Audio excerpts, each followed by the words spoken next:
就开始刮起了大风，天气特别凉快。现在气温很低，天气特别凉快。现在我带大家看一下，风把我们家的防晒网都吹掉了。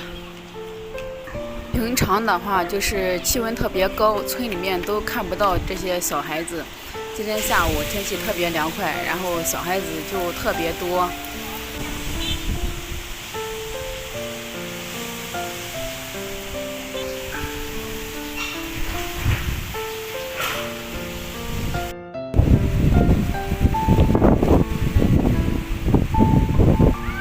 今天下午风特别大，吹了一下午。